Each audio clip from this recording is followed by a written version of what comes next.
Hi guys, and welcome to Town Hall episode 18. We are back yet another week.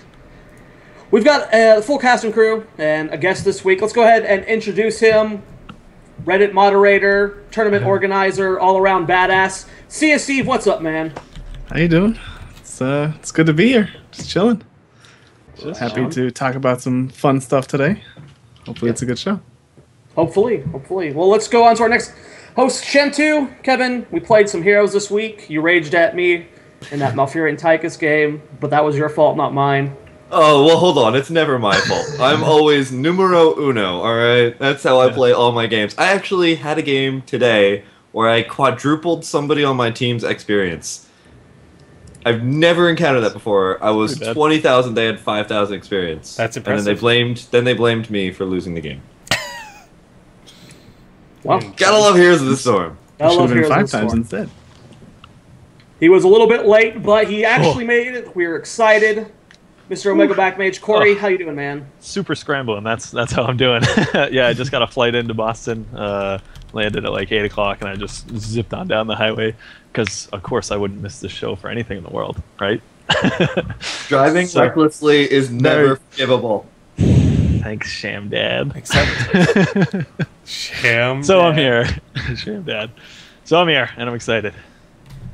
And the busiest guy of the crew right now, Jake. You are doing so much this week in preparation for Anaheim. How are you holding up, man? No, like you said, it's probably the busiest week of the year for me, but I'm just mad hyped for Anaheim. I'm hyped to talk about Heroes. I'm sweating. I can't log into BattleNet to log into Heroes, so I'm really upset right now. I can log into all the games except Heroes, and I'm actually losing my mind because of it. But Blizzard, please fix, as the forum people would say. Please. Blizzard, please. Right on. Well, let's go ahead and... Hey, sorry, what's around your neck? Whoa, what's around my neck? Well, this is a Heroes of the Storm lanyard that both me and CyaSteve got for being level 40. Jake has those from packs. Those don't count. But these are special for hitting 40 a while ago. Thanks for asking that question, random person that spoke up, because it's a really cool lanyard, and I'm happy to have it. God. Anyway, let's move on, guys. We got a lot to talk about this week, and we're just going to dive straight into our hero discussion. This week we are talking about Tyrael. Kevin, why don't you explain to the viewers who Tyrael is and what his abilities do? You weren't prepared, were you? I ask you every week. Every week. You know what? We should do an Illidan one so I can actually not be prepared. Anyway. Oh God. All right. So Tyrael is the Archangel of Justice from the Diablo series. We've met him in Diablo 2 and beyond. We've all met him. We all met him at once. Anyway, so he's Archangel of Justice. He's defined as a warrior. His combat trait is Archangel's Wrath. When Tyrael is about to die, he becomes invulnerable and explodes after 3.5 seconds, deals 200 damage plus 40 per level to nearby enemies. Tyrael resurrects 20% faster for every hero hit with Archangel's Wrath. So if you get all 5 of them somehow in a miraculous hit, you instantly respawn. I've actually never had that happen once. I think I've only gotten like 1 or 2 people. I got 4 once. Really? It was pretty sweet, and I was like, whoa, guys, why did I just respawn in 5 seconds? It was pretty awesome. His abilities include his Q talent, Eldruin's Might. It's an area effect cast, deals 35 plus 7 per level damage to enemies within target area, slowing them by 25%. Reactivating, hitting Q again. While the blade is present, will teleport Tyrael to his blade, dealing 35 plus 7 per level damage, and slowing enemies by an additional 25% in the area around it. His W, Righteousness, is on a 12-second cooldown, shields Tyrael, absorbing 225 per level damage, and nearby allies against 80 plus 10 per level damage for 4 seconds. So that's a very nice talent for shielding all of your allies if you're just about to go into a large team fight. Kind of mitigates a bit of damage. Smite on his E with a cooldown of 7 seconds. Tyrael rakes target area for 50 plus 10 per level damage. Allow allies moving through the targeted area gain 25 increased move speed for 2 seconds. Also, the graphic, for some reason, puts down a giant Majora's Mask, which, if you know anything about the Town Hall show, you know I'm a big fan of. His 2 heroic abilities that you choose at level 10, Judgment, has a cooldown of 80 seconds, charges the target, dealing 125 plus 10 per level damage and stunning them for 2 seconds. While charging, nearby enemies are knocked back and take 50 plus 5 per level damage. Sanctification is a 50-second cooldown, which is still ridiculous. While channeling, Tyrael makes all nearby allied heroes invulnerable and unstoppable, which means they can't be crowd-controlled, stunned, rooted, etc. Lasts 3 seconds. Does not affect Tyrael, though, so he can easily be targeted. That's the whole gambit. That's the gambit. That's the gambit. That's the whole thing. Sank also makes it so you can't even click people at all, which is very interesting. They literally cease existing. Well, let's go ahead and talk about the heroics. I personally think they both have a purpose. There's a situation where both will work. Most of the time, Sync is not the one you want to take. It's very situational, and your team has to be aware of it. You know, there's a lot of situations where people are like, "What is this? Let me just run out of it," and it's useless. So more often than not, I get the other heroic, but they both have a place, and I think at top level play, we'll see Sync a lot. Yeah, that's the thing. Is I think right now, especially when you're doing any type of solo queue, you're going to run into people who are going to run out of sanctification, even though they're getting triple tapped by Nova. Just these random things that don't make any sense, but they don't understand. Obviously, not everybody understands every single ability, so they're going to just see a giant circle, and be like, "Oh, that looks really cool. I'm going to just run away still." Hey man, but Judgment, there's lead under your feet. Move. That's that ultimate ability to get into the back line of any team or to your destined target and push everybody away in the process. Yeah, it's a fantastic initiator. Hey, wait a minute. Does this stack with Uther's other heroic? Which, like, could you? Yeah, the one that makes that's one of the comps. You can run Divine Shield and Sanctification, and basically make your entire team invulnerable for 3 seconds. We tried that a few times before. Yep. It does work. It's a little cute thing you can do. Yeah, it's cheeky. You can do not that we're talking about Tyrael, but you can also Divine Shield ETC when he's mosh pitting, so you can't interrupt the mosh pit. Huh? Which is neat. Neat little things to do. A lot of fun stuff that you'll see that once we have custom games and rank play the top team. Yeah, that's once skill actually becomes a thing. Speaking of skill, let's talk about how wrong you guys both are about Tyrael. Oh man, the callouts. That doesn't even link, but all right, let's do it. All right, let's just give our overall thoughts on Tyrael. I personally think his strong point is his mobility. He's probably the most mobile bruiser / melee. He might be more mobile than Illidan. It's close between those two. As like a tanky bruiser, he's definitely the most mobile, but not more mobile than Illidan, I wouldn't say. No. Yeah. I personally think he lacks in damage. He's got what's the talent called, Kev? The one where you Q and you get the 3 extra attacks. What's the name of it? Blade of Might. Blade of Might. When you use that, he has a much better damage, but it's not sustained damage. He's very powerful in that. Blade of Justice. Blade of Justice. Okay. But I don't think he's bad. But compared to the other melee bruisers, if you want to categorize them as just the bruisers themselves, I think he is the least powerful. Yeah, I'm in the same boat there. I'm just not a fan in general of Tyrael. I don't think he does anything that's really worth enough note to put him on any kind of competitive team composition. He does have he fills the niche, and he does a really good job when he's doing his specific role, which is just kind of like get in people's face and make them go away. But he can't. It just doesn't feel like he kills anybody. He doesn't have the damage that I'm looking for when I'm trying to run a comp. When it comes to Tyrael, he feels kind of like the Tyrande of tanks, where Tyrande is kind of more of like a midway between an assassin and a support, and she just kind of doesn't feel good. She's kind of like a halfway point, and he's kind of like a tank / support because he has the shield, which can help really keep your other allies alive more so than just being able to peel. He can be aggressive. He can go forward. He can get out with his Q as well. But he just doesn't feel like, it's not... You kind of want somebody that specializes in something and is just really good at something. It just seems to be overall better to have somebody like an ETC or Diablo. And Tyrael just... He has that middle ground, which I could see work in certain compositions, but as like a in every composition he can definitely not. I don't know. So I just feel like sometimes he's just not as good. I feel like they did a pretty good job mixing the styles of play with Sonya. I feel like she's a pretty good blend between a tank and an assassin.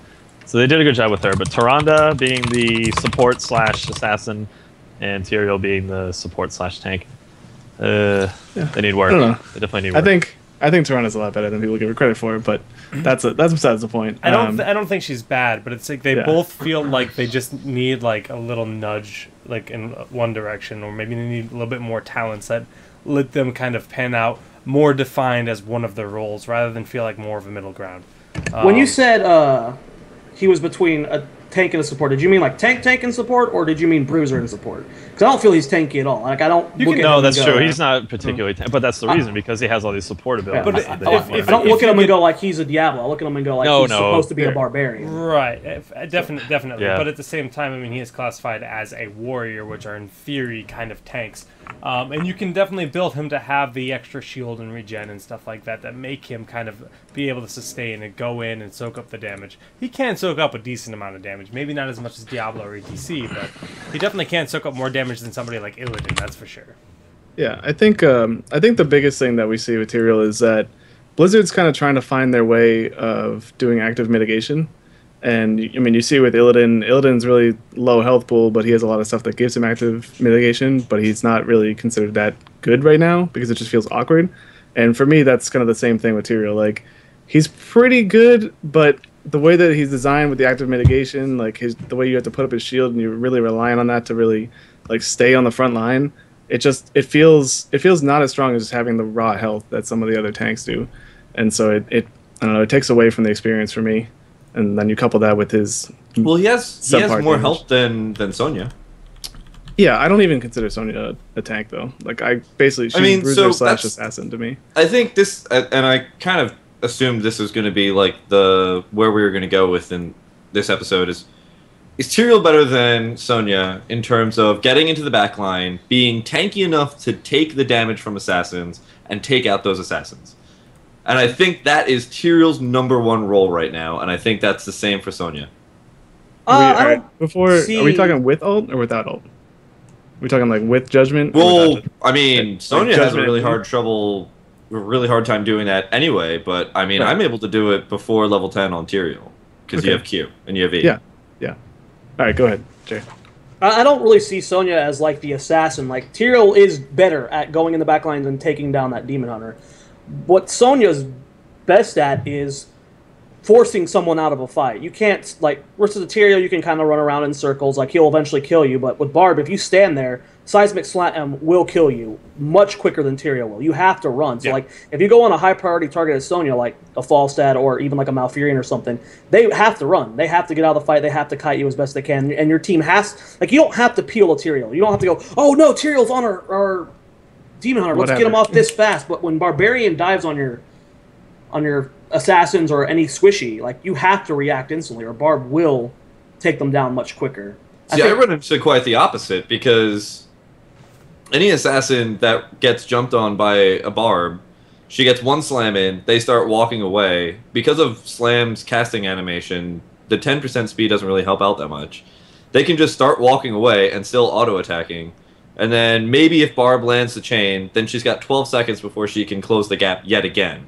Whereas something like Tyrael, anytime I go in on, after the first engagement where I just kill 3 people as Tyrael, or all right, let's be honest. Let's say, on average, one to 3 people. If after the first engagement that I actually get into the back line and kill people, I am constantly the #1 threat, and people will wait until they actually engage before I'm actually trying to be taken out of the battle. I honestly, I've played a number of games with Barb in the past 2 days, and I played a number of games with Tyrael around those. And I still feel that the ability to get into the back line and eliminate an assassin is far easier on Tyrael. I would say it's easier to get into the back line as Tyrael and harass, but I'm not too sure if I can even say that either one of them is really capable of getting that kill really early on. Like maybe level 16 plus, I could support that. But like the early game, I don't really see Tyrael or Barb taking out an assassin, because they can both just kind of walk away. From what I've seen, I mean, I just don't. it also only takes like one person to turn around and be like, hey, stun. Okay, now my assassin's safe. Or like anything, well, like any kind of turn. Like, I don't understand that, because Tyrael has 3 forms of getting to a target. So I don't know how one stun would be able to knock out a Tyrael. He's got Smite. Like, so he's got a 25% move speed buff. Then he's got Q, which is not only a teleport, but also a 25% move speed debuff. And if you hit it again, in case they try and stand and fight, and then have to run away, then they have another 25% move speed debuff. Yeah, but the issue is the tickling. It's he's not doing it. He does a sizable amount of damage. I mean, like at level 10, he's doing 200 to 300 damage a hit with searing attacks. He's pretty much able to kill an assassin really quickly. Like, I don't know what everybody thinks he's doing tickling, because Barb is doing 400 damage per Seismic Slam, and Tyrael's rotation is much quicker with move speed debuffs and buffs, and does just about the same amount with the same rotation speed as Barb. And yeah, Barb requires Fury as well. That's something you don't have to take into account for Tyrael. Well, Tyrael's got his own problems. He's got a lot of mana problems. He does have mana problems. But I mean, we're assuming that, or at least I am, for this scenario, that he's going in with full mana. We're not just going to say like, oh, he's going in half or whatever. Right. I saw Jared's mouth moving, a smart Barb will have full Fury or very close to it. Sorry, my mic was a good Barb will have full Fury prepared. They'll sit in lane. They'll have stuff with attack. So well, of course. Yeah, there is that problem, but I mean, it's just something to consider. You know, it is something to consider for sure. I mean. Yeah. I don't feel Tyrael, like, yes, Tyrael has that potential, well, not the potential. Tyrael does snipe assassins, but it's not until he gets the whatever the talent we were talking about earlier. I always forget its name. Blade of Justice. Blade of Justice. And that's not till level 16. I feel he is very good at that point, and he does have that, what you're talking about. But pre-16, it just feels like he's more of an annoyance and not as, like, I think Barb's, like, maybe late game, Tyrael might have more damage, but I think Barb just has more presence in a fight pre-16 than Tyrael does. Yeah. The thing is, and I will give you this, is Barb is better at 2 things for sure. She's way better at jungling. I mean, Tyrael can jungle, and he can take on knights by himself and go in and do whatever, but he's going to come out with maybe a quarter of a mana bar left. And Tyrael take him forever to do it. Yeah, he'll get jump before it finishes. It really doesn't take too long. He takes a decent amount compared to Barb, but yeah, okay. Yeah, compared to Barb, yeah. But I mean, in terms of like standard jungling times, he's actually pretty quick. And he comes out relatively unscathed. And if there's a tank there, then yeah, Tyrael's probably not the best to go on against a tank, because Barb can just sit there and Seismic Slam. And Seismic Slam, I will agree, does more damage. Yeah. But in terms of all of our other abilities, if there's like any other squishy, a support, an assassin, a specialist, kill them and get to them way easier. Yeah, the biggest thing for me is like, there's so many heroes in this game right now that have so much mobility that it doesn't seem like Tyrael has enough upfront damage to really make the impact that he needs. Like, the only assassin I can even think of that Tyrael would be really, really good to run against would be like Nova, or maybe a Zeratul if he's already blinked. But like, you could dash away his faucet, you can tumble, you can just Q his Rainer, and like what is it gonna give him the sticking power to actually do that role that you're trying to say, that he's gonna get into that backline and really hurt an assassin? I don't see it. It's just not there for me. Because he doesn't have the burst that I would want from someone that's gonna dive a line. Like, you're sacrificing all of your positioning to be behind the enemy line, and like, what's stopping them from just turning and blowing you up and then continuing the team fight? I typically play Tyrael as more of like kind of the lurking predator around, you know, like yeah. It's just like Barb too. I mean, Barb, you just kind of look around and wait for a couple of seconds before you actually jump in and try and make your move. You can't just, I mean, it's not like you have 5 and 5 on 2 separate, you know, you're just involved and you just go in as Tyrael. No, you're gonna die that way. But you wait for the battle to start kind of like moving around. And as soon as there's an assassin or anybody who really just kind of starts moving just a little bit farther away than anybody else, that's when I go in. Okay. Yeah, I mean, I can see it. I just don't. The numbers in my head just don't feel like. You start using your shield. You use your move speed. You know, you get around a little bit. You do a little bit of helping for your team, and then as soon as you see your opportunity, you go in and strike and take them out. Unless Tyrael gets a slight damage buff or like a stun. Yeah, that's how I feel about it. Like, Yeah, he's got the mobility, but sometimes things just get... I think he needs another stun, maybe. Like, either through a talent or something, but... I don't know, personally... He's got the block, but it's really, like, clunky and weird. When you throw the Q and you dash to it, and it does that little, like, area where people can't go past. Right. Oh, so, yeah, like, yeah. He has that, but you have to... I forget what you have to sacrifice for. It's something that you don't want to really sacrifice for. That's Blade of Justice, I think, yeah. Yeah. Yeah, it's Holy Ground. So that's a level 16 talent, and that's really late in the game. But I mean, he has a double slow if you get the Q off, and obviously you get the move speed to follow. It just, again, damage. Like, it just doesn't feel like it's there to me. In terms of playstyle, do you think you have to build him as an assassin? Do you think you can build him more of the hybrid? It's the only viable way to play him. Yeah. Yeah. And every other style is just like, this is the only style I've played where I was like, I can see potential for Tyrael with maybe some changes. That's unanimous? Yeah, I think so. Yeah, I wasn't able to find any other way to play. Well, all right. So let's do that then. Let's go into talents. Let's talk about talents. Yeah, let's do that. Good call. Let's go into tier 1. I got it. We have. Oh, you have the shuffles? I got them all up. Oh wow, Corey! Man, didn't even I link just to the set them all results up. page. Oh my goodness. Oh yeah, gosh, every time. Just to remind everyone, the freaking game client will not launch for me, so we don't have our pretty gameplay. It's at MLG production. Not my fault. Fired. It's over. Fine. That's it. Please No get more the Anaheim for you. full faces You're for banned us, from then Anaheim. that's fine by me. Oh no. All right, so what are you guys taking tier 1? Tier 1, Purge Evil, no doubt. Purge Evil, no doubt. No doubt. Path of the Warrior right now is supposed to be buffed, but actually didn't get buffed. Yeah, that's It's true. bugged. Regen Master was okay, but pretty much, I mean, if you play the style where you're going into their back line, Regen Master's not going to help you out that much, because you're not going to be taking sustained damage, you're going to be taking burst, if anything. Yeah.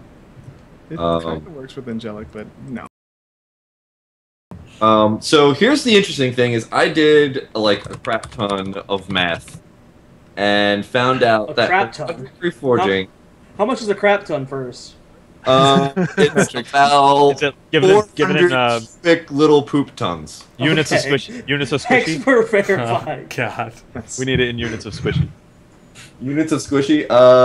It's about 1 to 3 squishies per engagement. 1 to 3 squishies. All right. Okay, so here's the thing: is Heraldric Reforging kind of balances out the DPS between your Q and your E, but when you actually take into account like all of your cooldowns, etc., your E is going to be doing way more damage, and Purge Evil will increase your. Okay, if I remember correctly, I don't have the math in front of me. Increases your DPS by like 9, whereas Heraldric Reforging 9 per level, whereas Heraldric Reforging was only like 4 per level. Okay. So, a bit more. And you're going to be spamming that a lot more anyway. Yeah, I mean, you want to anyways, because it gives passive move speed as well. Yeah. So I take Purge Evil. I take Purge Evil. I think it's unanimous, honestly. What Corey? about protection and death? Any thoughts on For that? Spartacus champ.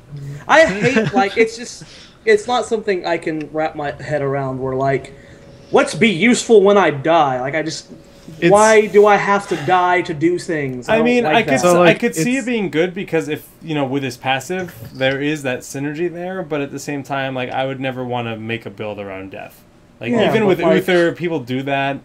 They used to do that. They used. Yeah, they Yeah, used they used to do that. That was definitely a like, thing. I hate- trolly nonsense. Even if you're trying, I hate the idea of, like, oh, crap, if I die right now, I can save 2 of my teammates' life. Then, like, no, I don't want to die. And then how do you even force yourself to die? Like, how do you do that? Be like, alright, I need to die right now. Wait, hold on, shit. Everybody hit me. Everybody hit me. Yeah, it's a really bizarre thing. Like, I Well, can't... it's okay if you're running like a really heavy bruiser comp, because your Yeah. whole team's gonna be like, if you're running a dive/bruiser comp, it's okay. It's Yeah. not good. It's okay because you're gonna go in and it basically means that you as Tyrael are going to be the initiator 100%. Like what we were talking about earlier with Kev with the one team on the other side, one team on this side. You're actually gonna be doing that, just like going in, and you're just gonna die. That's the point.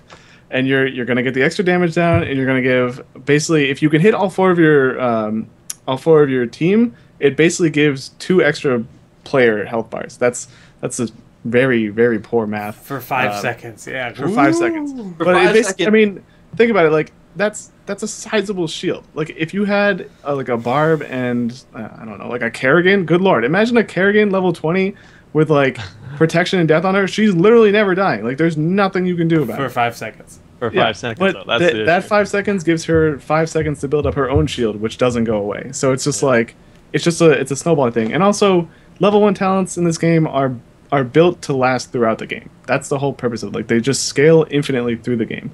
So like flat 50% early game, not going to do that much. Flat 50% late game, pretty sizable amount of stuff. Still purgeable. Okay. I mean, the thing is with protection and death, if you're even you have to be near your allies, so you have to get all your allies to get into a very tight ball for them to get the shield, but then that also leaves them susceptible to other AoE damage. Yeah, well, let's just all run into a Gazo ult, I'll die, and then we'll be okay. Like, it just nullifies it, right? That's how that works? It'll come out in the wash, right? You just gotta let your support know Come out how to in the heal wash. you. Yeah, it'll be fine. Let's move on to the next tier. Alright. Alright. Tier 2. Tier 2. Fun stuff. I go back and forth. I currently get Retribution, but... Yeah, I think if you go Purge Evil, there's no real reason not to go Retribution. Yeah. I actually sometimes get Absorption if they have like slow hitting heroes, because the amount of healing is not terrible. It's not amazing, but any amount of healing is great. And like the 0.5 seconds per cooldown, I mean, even if you just Judgment in, you're only going to hit one person. So it's like 0.5 seconds off your cooldown. It's not that amazing. It's nice if you're trying to whereas push it late. getting hit and getting healed for the next couple of seconds is actually pretty nice. Yeah. Yeah, The thing the I like only about issue- Retribution is wave clear. It lets you wave clear. Yeah, Yeah. but really then well. he's got the mana issues on top of that, so if Right, you're constantly right. just throwing down your smites, it's just Right. like, okay, yeah, I don't have any mana left. See you guys in a little bit when I go to Hearth. That's Yep. it. I mean, so I typically too. I actually take Absorption here. I just think Even in Death is the funniest ability in the game. It's just like, hey, you can like sort of do stuff, kind of. But it's like Not re- Like basically, it allows you to just like jump to someone and pop your passive on them, and like maybe give your team a speed buff and some shield. This is but really you only even. have 5 seconds to do that. Right? Like it's not. Isn't it only 3 for? 3.5 seconds to Yeah. do So like, it's not a good 3.5 talent. seconds It's very to funny, and cast I've how seen many someone spells. do it. The global cooldowns will just ruin you. Yeah, I'm pretty sure, and I'm gonna call Squishy out here. I'm pretty sure Squish died to somebody taking that talent because he just couldn't fathom that somebody actually took it, and then they used the Q and jumped to him after the like right before the thing exploded, and he was like, "What? What the hell?" I would have done the same thing. I would have been like, "Nope." I would have noped right out of the game and just left. All right, you win. I'm out. Okay. Yeah, that's it. All right, you got it. Go ahead. Good job. You get your 1. Yeah. Everybody gets 1. Amplified healing is pretty nice. If you have a lot of healers in your game, maybe. I mean, other than that, you don't have any spells that heal you, so you don't really get that much use out of it unless you do the synergy with Regen Master and Amplified Healing. Vampiric Assault, your auto attack doesn't really do that much damage. You don't really. I mean, you rely on it somewhat if you're getting searing attacks, and then Blade of Justice later on. It's kind of nice, but you don't really need it. Assault needs some kind of love because it's just Rip. wrecked. Mute that phone. Mega wreck. Count it. Stat. Got him. Oh Yeah, Vampiric my Assault, God. like Vampiric Assault's kind of okay because you can get health off of buildings, which is something that's new to the MOBAs generally, but not really worth taking over pretty much anything, I don't think. Is that a cat? Oh, I heard the cat. Yes. Cat's just he comes in, he just meows, and then he just lays down. It's like, all right, dude, cool. All right, Thanks let's for move announcing on. your presence. Level 7. Yes. I am bouncing a lot between... I used to get Reciprocate, but I've stopped doing that. I'm jumping between Searing Attacks and Angel's Grace. I get Searing's attacks. I don't know about Angel's Grace. I don't see the need of it. It depends on the comp. I was actually taking Battle Momentum for a little bit. Yeah, me But- too. Yeah, but then mana issues rip. Yep. Right, Exactly. yeah. Exactly. That's kind of what it comes down to. So If you're having mana much- issues, Searing Attacks doesn't help that at all. Yeah. Well, so here's the thing: it's is like you just have to play very, very conservatively with your mana. Like you can't just run into like around the map and just spamming all your spells to like clean up waves. If you're going searing attacks, you have to pretty much just wait for engagement to spend that mana. Yeah. But when you go into those engagements, you're going to be doing a lot of damage, buddy. That's what you're going to be doing. Yeah, I mean, anybody that takes searing attacks is acknowledging that they're going to have to reserve a certain pool for 5 seconds. That they're going to need that mana. Like if you take searing attacks on Zeratul, you know that if you're going in and you're going to yourself from blinking, you're all in. That's it. Like you've 8 pooled, you're going. So it is what it is. Oh no, you can come back from an 8 pool. 6 pool, not so much, but an 8 pool that you can make some. We'll go like 7 pool. I'll meet you in the middle. Okay. Non-econ cheese. Yeah. Okay. So yeah, I've actually just been going mostly searing attacks. I was messing around with battle momentum for a little while just to get like my sanctification time like really low. Yeah. So I've always had that up, but then I was like, oh, no one actually knows how to work with this heroic, so why am I bothering doing this? So I just think, searing attacks. Look at that straw poll. Yeah, it's pretty split. No, it's very split. I like it. This is probably the most split we've ever seen. I go with Angel's Grace myself. Wow, it's actually getting more split. I've been like, alright. First off, I tried to play Tyrael and I just wanted to like. I tried every single one of these, and the only 2 that I like sort of felt comfortable with was searing attacks and reciprocate. So my vote is definitely split between those 2. Okay. Probably searing attacks. Kev, searing attacks for the win. All right. You know, if I wasn't always out of mana, I'd go with it. But you just gotta not spam too hard. But I like spamming, bro. If I don't have searing though, I just feel completely useless. Like I have to just try to stack on as much reciprocate does actually pretty good damage. Yeah, to be honest, it does good damage. At level 10, at level 7 or level 10, I forget whatever I calculated. It's like 230 some damage. It's AOE, and you're going to be using your W anyway. It's situational. I think it might be a better talent, like if your whole team's aware of it and like they're preparing for the try and get in on it. But I don't know. So like searing attacks, when you use it and you're using it like when you know you should like I'm like on top of someone going to use searing attacks, you will get the full benefit of searing attacks. Where as reciprocate, you can just kind of whiff completely if people move away and stuff. Yeah, I've always been a sucker for mobility, so whenever there's something mobility related, I tend to go for it. But okay, you don't even play Illidan though. Huh? Oh, I know. I'm not a fan of it. Nobody plays Illidan. But like Tim plays Illidan. Yeah. Well, that's Tim's special. Tim's special. Oh wow. Let's move on to heroics. Heroics, yes, heroics. 9 times out of 10. Heroics. Judgment. Yeah, hands down. I mean, I really tried. No.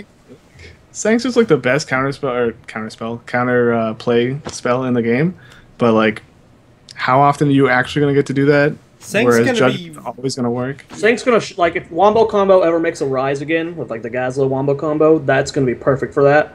But until that happens. Well, the thing is too, like a lot of Wombo combo comps run Zeratul, so like unless you're standing far away from the fight and you don't get caught in that void prison, Sank's not going to help you. Like, all right. If you cast Sanctification and you void prism. Prison. Well, you can always get Sank. Material. Lights, Corey, calm down. Material, does it cancel it? It used to. I think they updated the code because I used to void prison mosh pits and they would stop it, but now when you do it, he comes out, he just keeps going. So I don't think it does anymore. But void prison's AOE is bigger than. Void prison's cast range is bigger than Sank. Or the AOE is bigger than, or Sanct is bigger than the void prison. So could you possibly? Yeah, you can. Material. So that you have this. Yeah, you can. But you're hoping that the Zeratul... No, there is no way that they're going to be so perfect at stunning you outside of Void... Like, even if you get hit by it, you should be able to get Sank off if you're not dumb. Just click it. No, my question is... he's saying the head nod there. Just that click it. Zeratul... So your Sanctification lasts through Void Prison. That's my idea. But no Zeratul going to Void Prison on top of somebody who's already sanked. No. Like, he's saying as an ally, you want to use the sanctification to increase the duration of it and allow you to engage longer with the invincibility. I gotcha. And not worry about Tyrael. It's a cute idea, but that's so specific. Like, that's not really that specific. Think about it. Now you have a sanctification that's as long as sanctification as well as long as Void Prison. I don't think. And the person who is casting it, Tyrael, who normally can get knocked out of it, is no longer able to get knocked out of it. So you're gonna use exists. That's really strong. So you got this little like small donut hole. Old people can only engage. They're saying my volume's low. I'm probably not talking to my mic, but basically you're suggesting that we basically use 2 heroics for an engagement that the enemy team can just disengage and just walk away and just say, okay, great, now we have 5 left to go. Unless it's a palace. Kev, I love it. It's cheeky, but it's never going to happen. Also, you can... Hopefully if you try to like cancel an enemy Void Prison with Sank and it's in a Wombo comp, they're either going to have Diablo or Gazlo. And if Gazlo positions his Grabo Bomb correctly, or if Diablo hits R, because he's never going to take Lightning Breath, then Sank just gets nullified anyways. Yeah, so it's like Sank is really good for countering like crazy high burst damage at very specific times if you can do it. Like Jared said earlier, the triple tap or precision strike, it's great for countering those. But Wombos, it's actually like really risky to do it too because you can just get knocked right out of it. Judgment, it's got the stun, it's got the knockback, it's perfect for peeling off of your carries, like it's like an Illidan hunts, one of your assassins, It's also great for initiation because it has that knockback.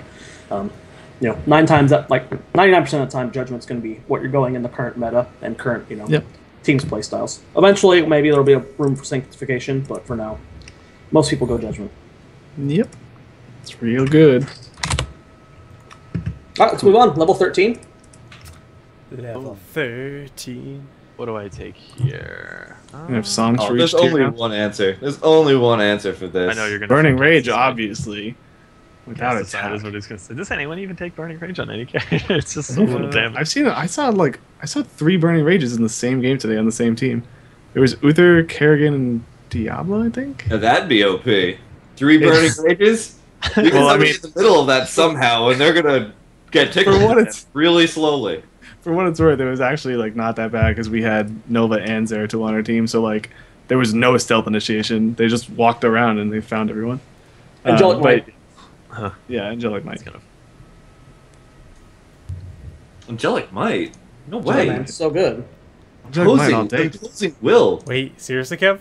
Yeah. I actually take Opposing Will sometimes too. I figured you were going to say Cast Aside. Wow, this is split 50-50. I used to take Imposing Will, but now I take Angelic Might.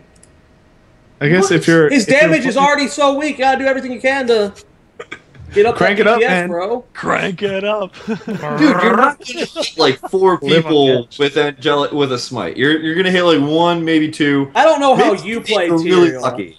Maybe you should learn to smite, bro. Yeah, learn to smite, bro. I've been playing a priest since Opposing Will, pre-BC, bro. Since vanilla WoW. I know how to smite. Oh, okay. Imposing Will. Like, do you read that tooltip? Their movement speed and attack speed are slowed by 50% for 2 seconds. Yeah, or they could just be like, hey, that's a Tyrael. Oh, wait. I'm just not going to attack the guy who's killing everybody?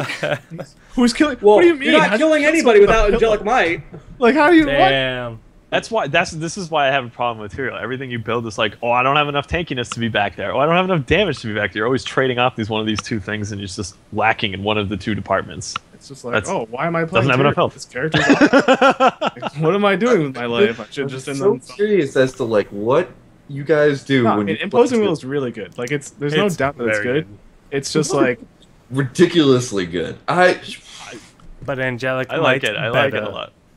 I thought you were gonna say Cast Aside, Kevin. The thing with Imposing Will too is that like, if the theory behind damaging things in general is unless you're gonna straight up kill someone when they have a shield that you know is gonna expire, you don't DPS that shield. It's the same idea as when you take night camps and the knight gets a shield. Like you know that's gonna expire in 5 seconds. Don't DPS it. DPS something else. Yeah. So like, why would you you see Tyrael put the shield up? Why would you attack him It's if 4 you know seconds, man. 4 seconds is. But he's not going to kill you in 4 seconds. Like, he's not going to do almost anything in 4 seconds. That's what I'm saying. It's still good, though. Yeah, but okay. All right, here we go. Here we go then. All right, so that's 4 seconds that either you're not attacking me, or if you do attack me, it's 50 seconds, or 2 seconds worth of a 50% slow on attack speed and move speed. Yeah. So if I'm diving into the middle or in the back of a team, and their assassin's trying to get away from me, he's going to say, okay, well, I'm just not going to attack him for 4 seconds? Well, there's only one assassin that really has to worry about that, and that's Nova. The rest of them can either walk away or knock you away. Do you know how Q works? The Q, you know, where you teleport to it, right? And it slows. If you get to walk into the back line of a fight, that's there's why something wrong. Like, okay, so then they just walk away. I don't get it. You guys hate Tyrael so much, but you're throwing out so many facts that just make him such a good hero. Like, okay, you judging me, I'm playing like, anyone if your that's rotation is solid, people don't get away, and you do a lot of damage. You don't do a lot of damage, though. You do okay damage, and you do decent damage when you hit 16. You don't do a lot, though.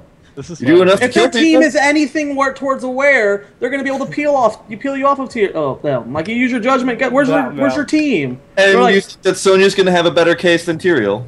No, I think Sonya's awful. I think they're both awful. Yeah, I don't think suck. Like, there's no reason I would ever take I'm not as extreme as Matt, but there's one true bruiser, and it's Arthas. The others suck. I would take Arthas over... Well, not suck, but... Get into a back line. If you can get an Arthas into the back of a line without having to, like, worry there's this thing on your mouse, it's the right click, you just, like, click towards the back line, and then he moves in, and just kills everything on the way there. Yo, Arthur don't need to be in the back line. He just roots everything down and then smacks him in the face. He just frozen Tempest' his way to victory. And just, let's go, E button, we're going. Yo, so Arthur's going to be able to ride Syndragosa in the next patch, so just wait for that. Oh, that'd be so cool. He'll ride and then hop off level 20, he just gets free ride. God, that'd be so broken. He just does the horn from the starting zone. Well, that's a Gondor horn, I'm sorry. Listen, it's close enough. Tyrael has... Learn your lore. Tyrael has one of the most fun kits in the game. He is fun to play against bads because you can do good things against them. He just needs a numbers tweak, and he will be good at all levels of the game, not the solo queue trash Kevin kills. I play pre-made, son. I haven't seen you in a pre-made ever. Oh, we played pre-made yesterday. Oh, God. It's funny because he plays pre-made. We played a pre-made 5 specialist. That doesn't count. It does count. That was fun. That was fun. That was mad fun. All right, moving on. What level? We're doing 16 now? 16. I think that's and everyone Blade of Justice. Blade of Justice, yeah. Yeah, Blade of Justice. You know, Blood for Blood is so nice. So much harder if you had Blood for Blood. In pre-mades with Tyrael, actually, I go with Holy Ground. Okay. I mean, I like Holy Ground a lot. It feels clunky. That's all. Well, it's really like if you're contesting a Merc, Holy Ground pushes everybody away. That's good.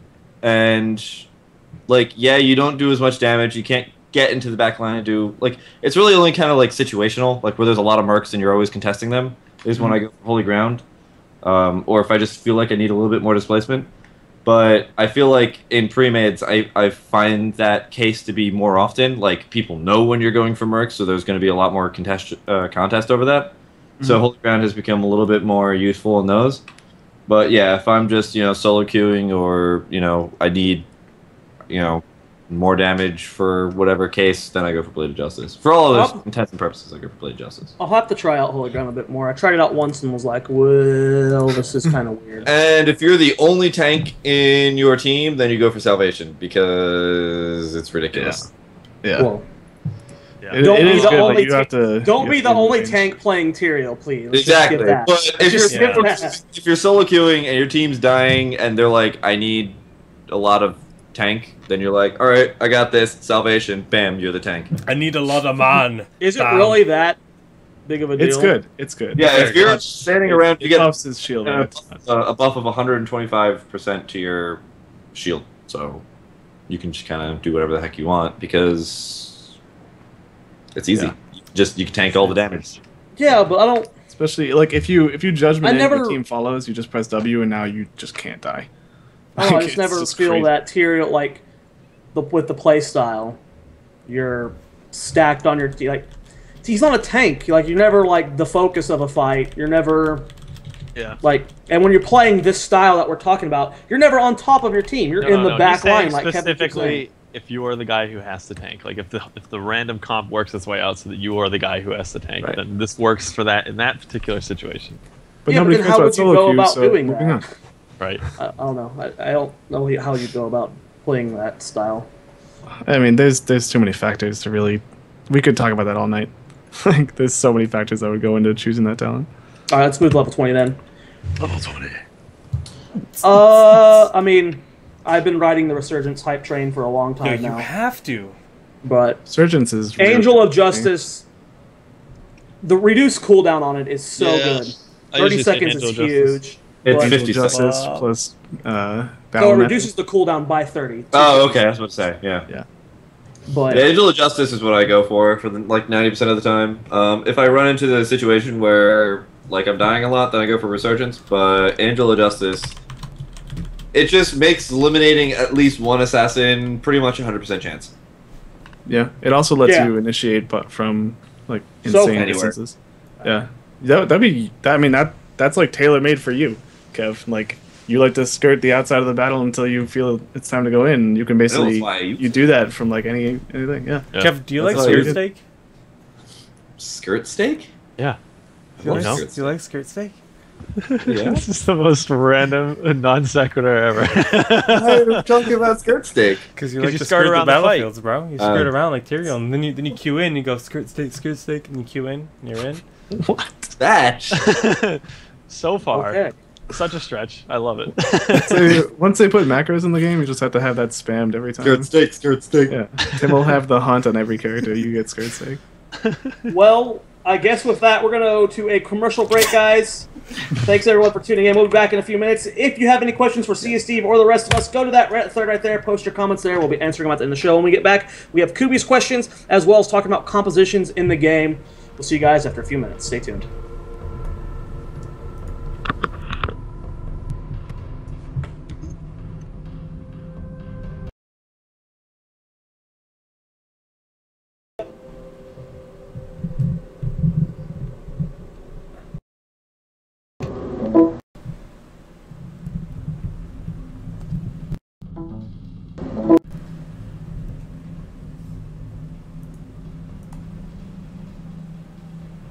I'm having like some really weird audio issues. You should mute yourself.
Can we go live?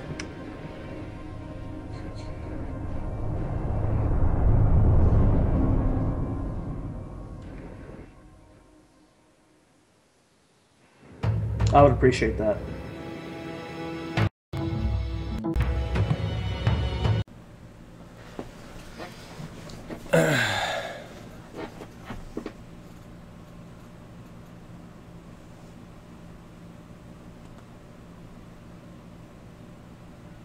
Alright, back at 5, 4, 3, 2, and 1.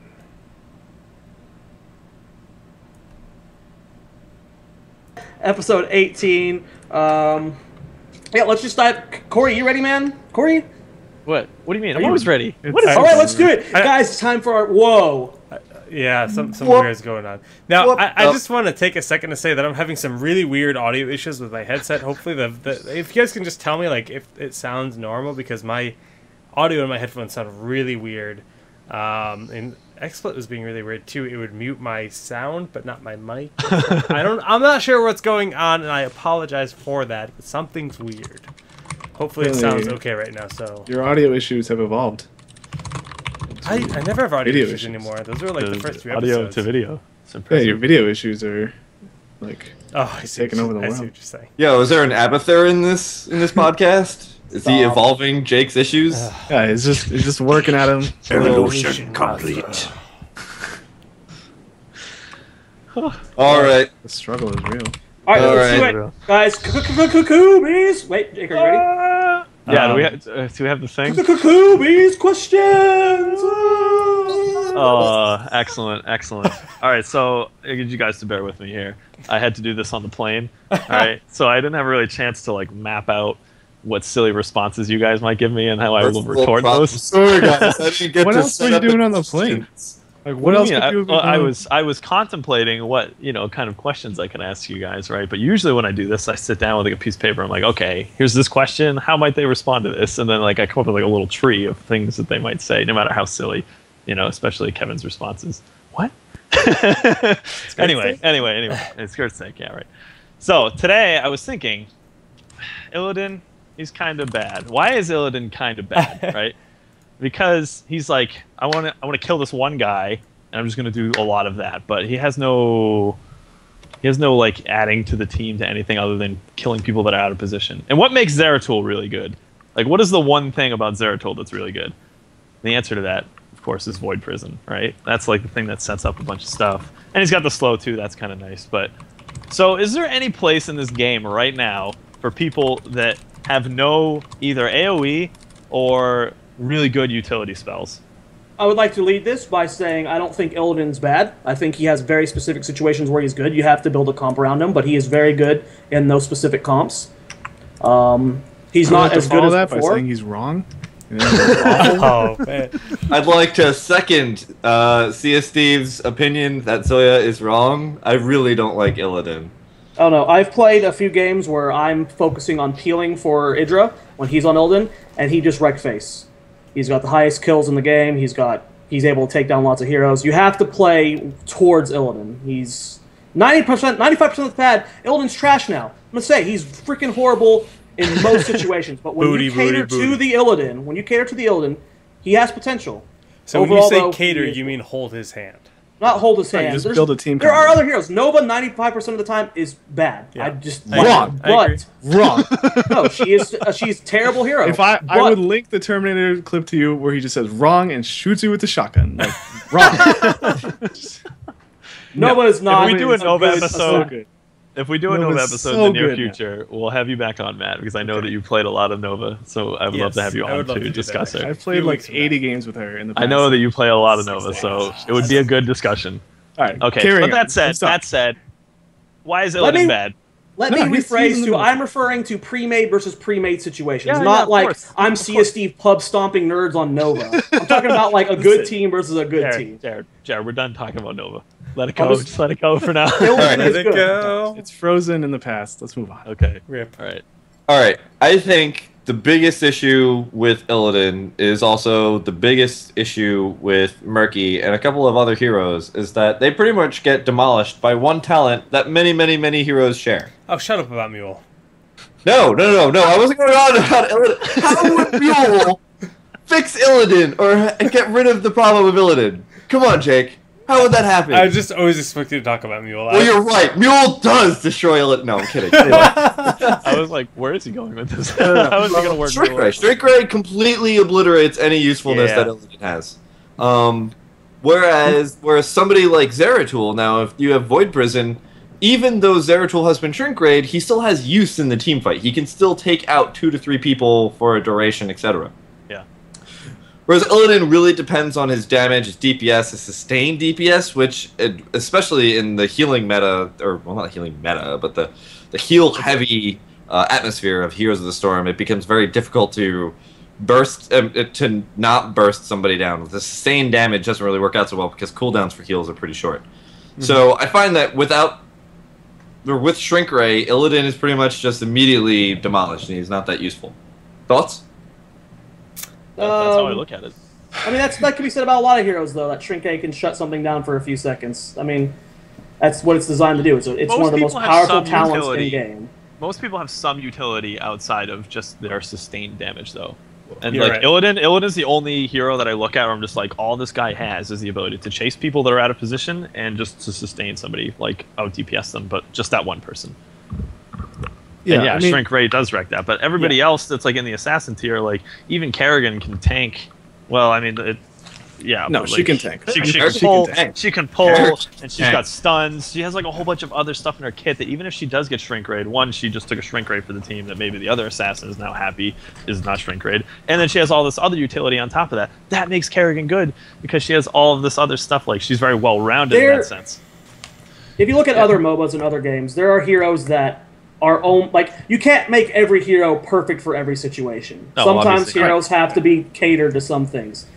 And that's how I see Illidan. If you play Illidan might. I do think he is on the weaker end. And what Kevin said is absolutely right. Shrink Ray shuts him down more than most heroes in the game. Like other heroes do have a use, but he does have a purpose. He does have that place. And without I don't like the idea of like he's bad most of the time. So let's change. But he is a specific use. Like you look at League of Legends, there are heroes that you'll see, or champions, in League that will be busted out in LCS when like a team caters to that one champion. You won't see them in every comp a lot, but I think that's cool about some hero. I think that's like it just brings a cool aspect of strategy. I don't think every hero has to be perfect. I do think Illidan does need tweaks. I think just base numbers wise, maybe even just a little bit more lifesteal. I don't know though. Well, he's just like a wet paper bag. Like his health is so low now. Like you walk up to him and like a Lily looks at him and throws a tornado at him, and he just dies. Like that's it. Like you're done. You can't do anything. And the biggest thing for me about Illidan is like, yeah, he's super mobile, but like he's so mobile with his Q that it's gonna put you in almost always a bad situation now, whereas before it wouldn't because he had so much health. He could do that, and then he could just like, if he was like, oh, that was a bad idea, I'll go away now. But now like he Qs in, he's like, oh, okay, well they're just gonna turn, and if I get stunned, I'm dead. Like what was the point of me doing this? And so basically like now you have to be almost permanently on cleanup duty as Illidan unless you're just like straight up 1v1ing someone, and even then it's still like. It's scary. Like I can't 1v1 a Stitches as Illidan. I will never be able to do it because he'll just murder me because of the attack speed changes and the damage changes. Well, I'm okay with that. Most assassins shouldn't be able to 1v1 a tank. That's like Demon Hunter does not 1v1 Stitches. Falstad does not 1v1 Stitches. Right, but Illidan's like the whole point of Illidan is that he's supposed to be like the ultimate. The 1v1 guy, yeah. Like yeah, he's like the ultimate brawler. Like I'm pretty sure one of his talents is actually called Ultimate Duelist. Like it's like that. The point of him is. Well, hold on. Let's pause. Did you get that talent that game when you've 1v1 to Stitches? I played enough Illidan to get. Did you get the ultimate dueler? Yes, I did. But this is important. Jokingly, of course, but this is important. Right. He always gets that. Yeah, the reason that Illidan loses that fight is because when you're attacking constantly, the poison just constantly triggers because his damage is so low now. You can't even lifesteal. You can't out lifesteal the damage that the poison does, and you just lose the fight. And like Corey and Jake played against me when the Illidan rework first came out, and like I was jumping around the field, I was doing like crazy stuff, but like it never felt like I was strong enough to really do anything on my own. You looked like a ballerina, and I was just like, oh, she's so cute. Oh, like I was doing a lot of damage, and we were way ahead, so like that was the reason I was doing damage. But like if I was on par with them trying to do the same thing I was doing, I would have just died like every time without question. Yeah. And I don't know, his numbers are just so off. No, do you think he needs a number retweak or like a rework? Now they already reworked him once, but what if they did something like give him like the Flame of Azzinoth? I mean, if he had Immolate or whatever, it's these guys in World of Warcraft. When you fight him in the game, he flies up in the air, throws over slaves. Yeah. No, he doesn't need Flames of Azzinoth. His kit's fine. His kit's perfectly fine. To be better in like 90% of the situations, yeah, he needs a numbers tweak. I think lifesteal would just be exactly what he needs. Give him a little bit more lifesteal. And like not a lot lifesteal, just a little bit more lifesteal so he can trade better, especially in 1v1s. But the thing is, like, I don't think he's bad. Damage, and he doesn't have damage. He suffers from the Tyrael effect, where he doesn't hit anyone at all, and he just sort of pokes at them, and then they walk away. You don't have to have the lifesteal scale off damage with him. You can just. You want like life on hit? Yeah, life on hit. Okay. Yeah, I mean, that makes sense. That wouldn't actually be bad. Like if he gets a percentage of his life back per auto attack, that would be interesting. Or like a flat thing. Yeah, that would definitely be different. He does have a sizable amount of lifesteal as it is right now. Like, it's built into his passive, and you can upgrade at level 1, I think. But nobody does, because why wouldn't you get the 40% damage? But like, I don't know. He just feels so squishy to me that if you have a stun or any kind of utility CC against him, like you're almost gonna win every time. That's what it feels like to me, at least. I'd actually say that Illidan is probably the hero I see the least on the ladder right now. Yeah. Yep. I would agree with that. He just had a free week recently, didn't he? No one plays him because he's just... 2 weeks ago? Yeah, 2 weeks ago. He's too freaking squishy. Like... Yeah, he just, like, if he's labeled very hard for a reason, because, like, if you don't know what you're doing, you're definitely going to feed. Yeah. Without question. But if you do know what you're doing, you're still probably going to feed. So, so here's, I mean, like, I had a game, I had a game today or yesterday where we were playing, and there was an Illidan on the enemy team, and he was getting his Metamorphosis off on, a good amount. We shouldn't be going Metamorphosis on Illidan anymore. That's already a mistake.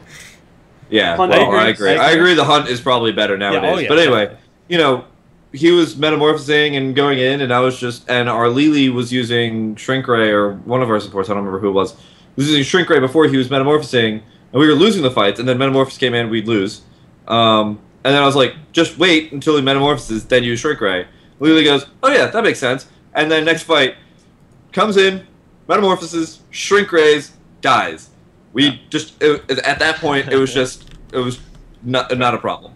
Yeah. Well, you have to play, like, Illidan's rework was an actual complete overhaul of him. Like, before, Illidan was an initiator with Metamorphosis. He could be the one that starts fighting. You can't do that anymore as Illidan. Illidan's very similar to how we described Tyrael. He goes for the back line, he goes for those kills in the back, and you have to have your team penal for it. Like, Illidan is not near as good as what he was, and I would almost say he is bad. But I see the potential of him. I can see that when you cater to the Illidan, he's good. So my fear is Blizzard's going to just look at the 90% where he's actually just trash and just do a complete huge change or a huge buff, kind of like they did similar to Arthas. I just want them to do slight tweaks like they did with that first Arthas buff, because I think he does have that potential, and I think he's with just a small change. Just a small the funny thing is Illidan's a hero they've reworked the most. Now, they had him in the game, but he didn't feel like Illidan. Now they kind of captured what the character kind of should be, where he's all over the place, very fast-paced, very agile, but it just doesn't seem to pan out. Now, you're saying, I'm not going to disagree with you, because I don't know a ton. I don't see a lot of Illidans played in general. I don't play a ton of Illidan myself at all, for sure, because I just don't like being squishy. It's just not me. But it's interesting that you say that he has that unique ability to build compositions around him, and if you cater to the Illidan, he can be good. And I'd like to see more of that, and I hope that Blizzard will actually kind of listen to that kind of feedback and give him time to pan out, because this game is in an alpha stage and they're changing things pretty rapidly, so I'd like to see him pan out, but at the same time, you're probably right. They're probably just going to tweak his numbers a bunch, but I don't think they'll rework him, honestly. Yeah, no, I don't think they'll rework. I think they'll change his stats, and I think the biggest thing that they need to do is they need to roll back the nerf on his meta and then put it to what it was, because they nerfed his meta, and then they did the rework, and they gave him less health. So it was just a total just cut meta in half. It just doesn't feel right at all. And one thing I will say is that level 20 meta is actually a lot better than people give it credit for. Permanent metamorphosis, permanent 30% attack speed on Illidan is scary. But the life after 2 minutes? The life goes away. The life goes away, yeah. But just remember that Illidan's passive is that he gets cooldown based off of auto attacking, and so like you're gonna have your evasion up way more often. Like it's gonna happen, and you're gonna be able to stick on anybody you want, and you're gonna be able to meta again out of meta. So like it's a lot better than people give it credit for. It's I don't know. Both of his ults seem kind of iffy to me right now. Like he doesn't have the health to really sustain going in on hunt, unless you're like definitely getting a kill. It just I don't know. I would play Tyrael more than Illidan right now, and I want to hurt myself when I play Tyrael. That's I'll take that as a victory. I know I'm the only one defending Illidan right now. It's mainly devil's advocate. I do think he is one of the.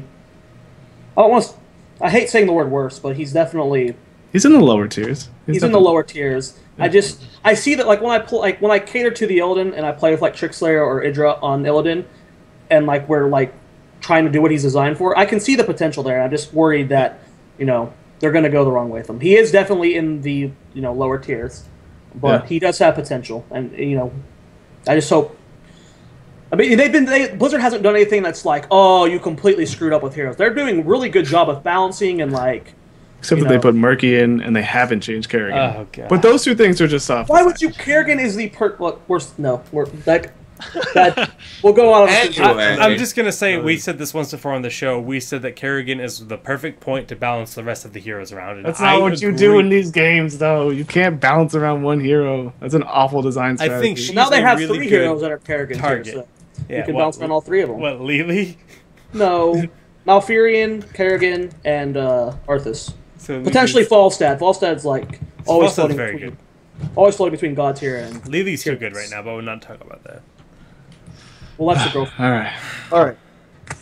Next Kubi question. No, that's it. That's all I got. What? Come on! You had a whole plane ride. Yeah. Well, I wanted you guys to talk about the place that 1v1 heroes have in the game. What was the question anyway? That was the question. Nobody knows. It was just how bad. We just rant about. It was kind of like Illidan versus Zeratul. Why is Illidan not doing so hot after rework?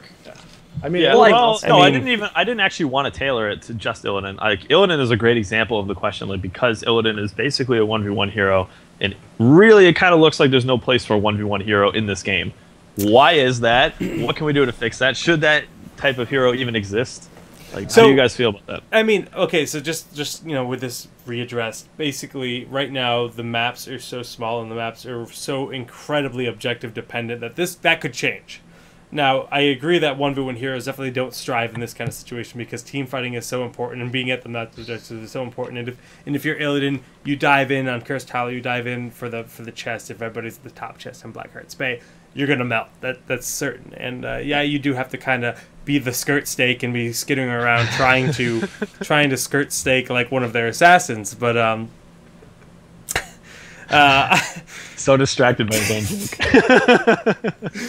But, skirt stake aside, I definitely think with the map pool changing, a hero like that will become more valid. Now, they have said that we're definitely going to have more maps, and I definitely hope we do see more larger maps, more maps that kind of give more opportunity to find somebody traveling from lane to lane in a larger map, or you can just find them and just obliterate them. Because Tal'Darim Altar of Heroes. Yeah, I think we'll expect to see Warsong Gulch, but they're definitely going to have like some unique maps lined up for us. We're definitely going to see the Warcraft, Starcraft maps, but I definitely do think that they will have a place in that situation. But right now, they definitely feel like they don't have as much.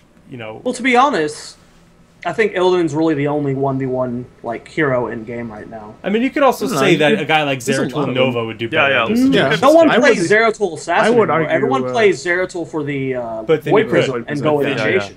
Look at Zeratul without that heroic. How good of a hero is he? Well, you think he's bad? Still really good. Yeah, I think he's still really good. I don't without Void. If he takes Assassin, I forget what that one. I mean, the difference with Zeratul Shadow Assault. Shadow Assault, yeah. You think that makes him good? I think Void Prism makes him like insane. I don't. Yeah, okay, I can agree with that. He wouldn't be Illidan bad without Void Prism, but he's definitely like I think Void Prism kind of makes him right now. I'd still put him on the lower side of the assassins. I play. No, I don't. I don't put it the way. I play Zeratul like pretty constantly. I'm like 12 games away from my 101 games, and like I love him. Like you can, if you mount up and ride into a fight, like just early game pressure, like ganking constantly. You mount up into a fight, you walk up, you throw down your singularity, and then they start to run away, and you just blink in front of them and you body block them. Like 9 times out of 10, you're gonna win that trade, and you're gonna just put a crazy amount of pressure on the lane and force him to back up and pop that well, which is a minute and a half cooldown. And like you're not going for the kill, you're just going for pressure, which allows you to move around the map and take mercs and just control the map as much as you want. If you're talking about just like straight up killing things, yeah, without Void Prism, probably not the best. Well, even in team fights, like when it comes down to that 5v5 without Void Prism, he's just too squishy. Without Void Prism, it's not a like. I 100% do not support taking Shadow Assault. I think you're just asking to kill yourself. Like you're gonna pop it, you're gonna go in on someone. If they get one heal, you're just gonna look like a dunce and die. And like it's just it just feels off. Like it's the worst feeling too. Like, all right, I'm going, I'm ulting. I just hunted and I died. Like, oh yeah. It's just mean, any team that's just gonna immediately say, "Oh look, there's a Zeratul trying to kill one of our squishies. Let's go turn and kill him," and then they turn and kill him because he's not hard to take out. He's not hard to eliminate. Right. He's pretty simple to focus on.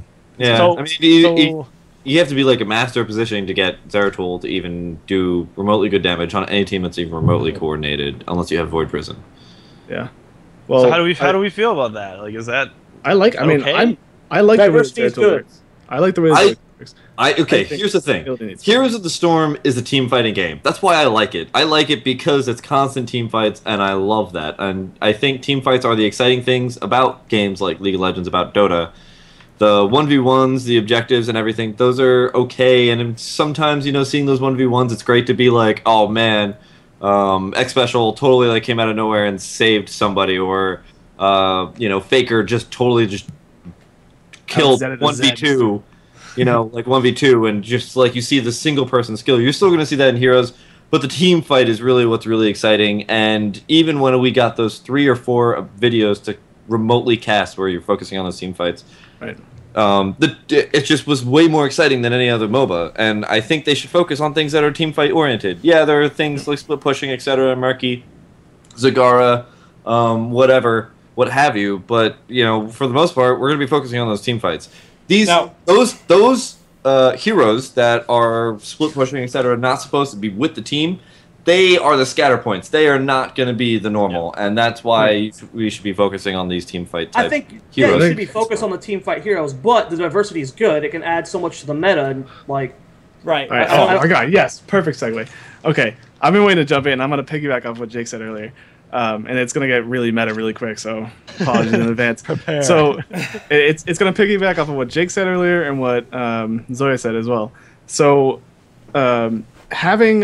having comps built around certain heroes is a really big thing in MOBAs, right? Like that's something that happens. Like that Cogmod, you don't see like it's not just a pick. Like things are built around him. So when you start introducing heroes that can 1v1 certain lanes, or like the whole purpose of them is to just straight up 1v1. What it ends up being is like, okay, we're gonna design a comp that basically just forces the enemy team to always have to deal like with us somewhere else, but we're also going to put that person in a situation where he can constantly 1v1, and we're just going to let him do his thing, like him, her, whatever. We're just going to slow down the game and let that 1v1 happen over and over and over, and it's going to stagnate the game. And like it won't happen now, it won't happen for a long time. It'll probably be a year, maybe 2 years out, but it will happen when those heroes get implemented in the game, and it's a really scary avenue to take. I'm not trying to do like slippery slope fallacy or anything.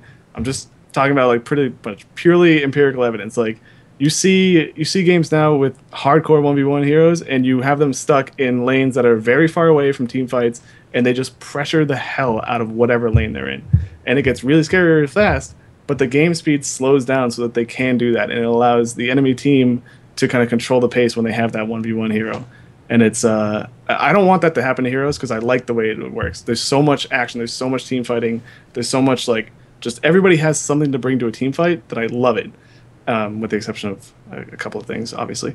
But like that's the way that I want the game to continue going. And I think if they put in 1v1 heroes, it gets scary. So it starts to diversify. You think that if they make like one map in the lineup a larger map that might have a slightly longer game time, like 5 to 10 minutes on average longer game time, which makes basically 1v1 heroes viable because the team fights are going to be happening further away from them. They have more opportunity to push in one lane. Do you think that's a detriment to the game? I think for heroes, that's a detriment, because heroes is aiming for quick pace.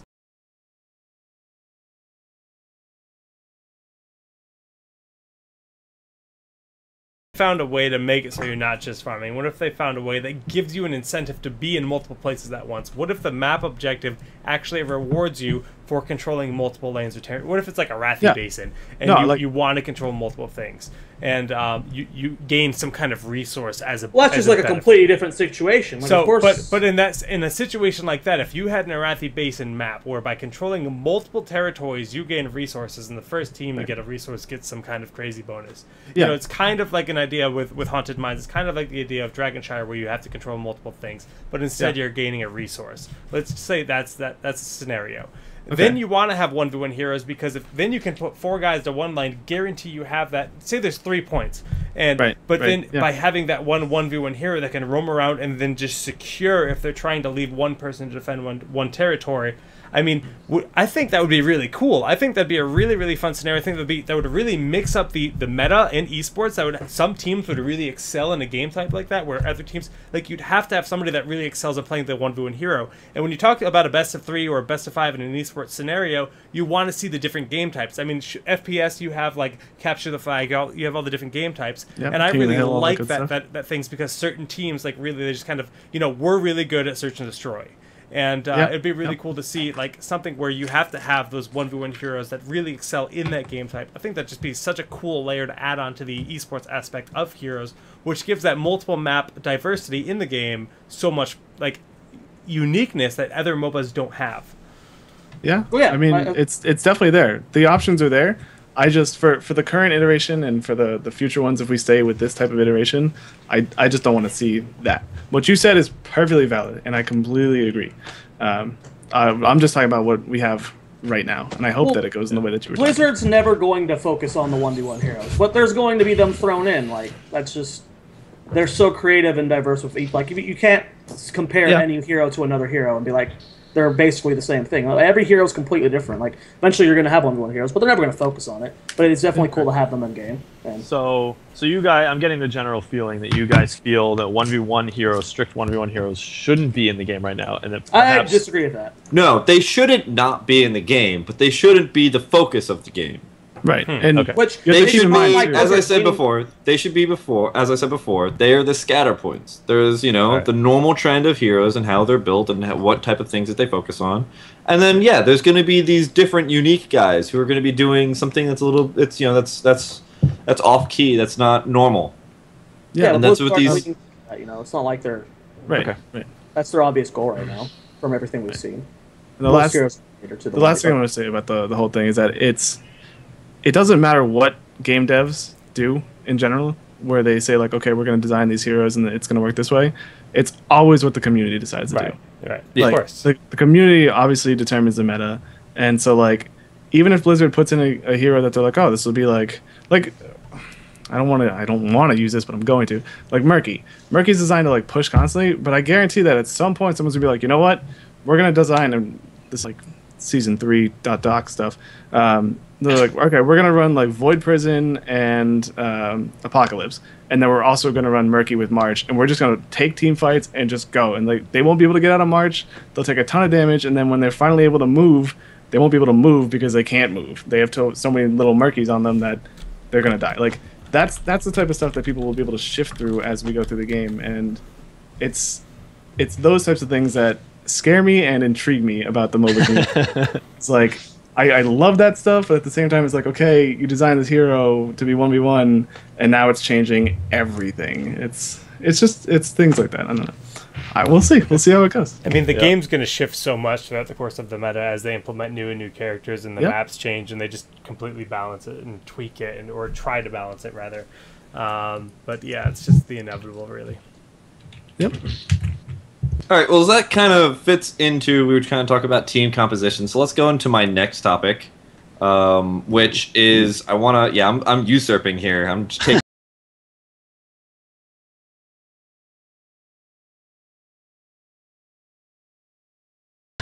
And hold on one second.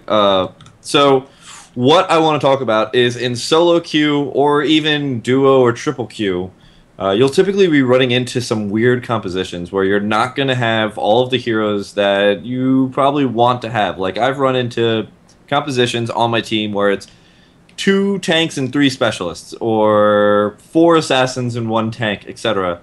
And these are the type of situations that a lot of the people that I think that'll be playing Heroes of the Storm are going to run into. And so my question is if you're missing a certain role, or if you have too much of a role, what type of things can you take advantage of with those heroes that at least we have now, or with the idea of what that role presents? So this is going to be kind of like set questions. So what would you do if you have 0 supports in your team? Can we ask what else? Yeah, we have? No. Just let's just I'll go with the idea that you have 0 supports in your team. What does that mean for your team? In general? All right, so well, it depends on what the other 5 are. Yeah, but I'll just field it and go with it, and we'll see where it runs. So I'm gonna assume that we're running 3 assassin, 2 tank in that situation, or you know what? I'll mix it up even more: 3 assassin, 1 tank, 1 specialist. And so what that typically, as an overarching meta thing, what that typically means is lane control is going to be super important, and we're not going to have the ability to get mercs right away. So what I would imagine would happen would be like pressure as much as you can, try to keep people on their back foot, and then the second that you feel like you're winning in lane, swing to mercs, do your thing, move on, and you're not going to necessarily be able to invade their jungle too early because you don't have the sustain that you need for it. So you have to play kind of a safe game until you get to the later game, and then once you're in that later game, chances are you're going to be able to burst whatever. Like, you're going to have so much damage that if you don't, it's like an all-in thing. Like, okay, we have to just take this fight and we have to win it, and if we don't, we're in a really, really bad situation. And we've run a couple of those comps. It's interesting. No support is definitely requires a much tighter skill base to play everything. I think the problem with that, though, is the communication has to be really high. Like, it's got to be so tightly knit in terms of like who you're focus firing and everything. Yeah. And so, like, in the situation of a solo queue where you just get this awful composition, it's like, what is the best that we can make of this when the communication is 0 to none, right? Yeah. I mean, without a support, you have basically 0 room for error. It's just you just don't like. Right. If you misstep and the enemy team, they don't even have to take the fight. They just have to take like half of your health bars. You can't engage them. You can't re-up and then engage them. Like, it's over. You have to back away. But a lot of the times in solo queue, people be like, all right, let's go, guys, hero time, and they hero time. They just die. Like, it's bad. Okay. So what if you have 4 supports? Then you can do whatever you want. You can just go ham. It doesn't matter. Like, you just... Hold on, actually, let me pull up the actual rules just to make sure I know what the actual rule set is for when you're solo queuing. But it's broken for me many times. I've run into things that shouldn't happen. But yeah, so what if you have too many supports, like 4? There's no such thing. And I'll go on record saying you can't have too many supports. They're so good. Like, they bring so much CC. Their damage obviously isn't there entirely, but I mean, Kevin, wasn't it you that got pooped on by 4 supports and a barbarian? Oh my god! I lost. No, yeah, it's true. Yeah, I lost to a 5 support team flat out. Like, couldn't kill them. It didn't matter what we did. We could not. Kill them. They just keep pushing, and you can't kill them. Like, Trank, Jugs, Dark Archon. How do you go through that? Like, that's only 3 of them. Like, oh my god. Or even better, you could play Malfurion not silly and don't get Trank and get the silence anyways and do better. You have to in that situation because you don't have the burst. You have 4 supports. You have to. I feel like Trank is actually better in that situation. I'll be honest. You have to out sustain. You have 4 supports. You don't need Trank. But what are you going to do? How are you going to capitalize on the silence? It does 1,000 damage for 1. Yeah, 1,000 damage is pretty nice. Archon, like, you're assuming one of the supports is Tassadar. You have Archon, which just is basically an assassin. You get Archon. Yeah, you get Archon. That's for sure. On that comp, you get Archon for sure. I mean, there's not very many supports, but more than likely you're going to have... Like, Malfurion's Q already does enough healing. More than likely you're going to have either a Lily or a Tassadar as one of the other ones, which that's plenty of healing on its own. There's no reason you would need Trank in that situation. Yeah, but, like, if you get, like, stunned up, it's not going to matter. Like, if one of your supports gets stunned out and then they try to burst through it and you don't have Trank to just instantly snap that back, then you're automatically fighting back. Like, I mean, or why other for like a regrowth? Okay, so all right. I think we're different here. Corey, I haven't heard your thoughts on this. No, I was looking at it more from a solo queue composition. Exactly, that's what I'm looking at, like solo queue compositional situation.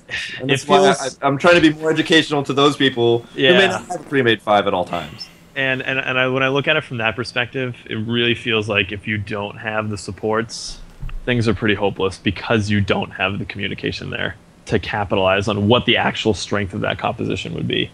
I don't know. Yeah, I mean, I agree with that. I never play... What? Oh, sorry, I was looking... That confused me for a second. I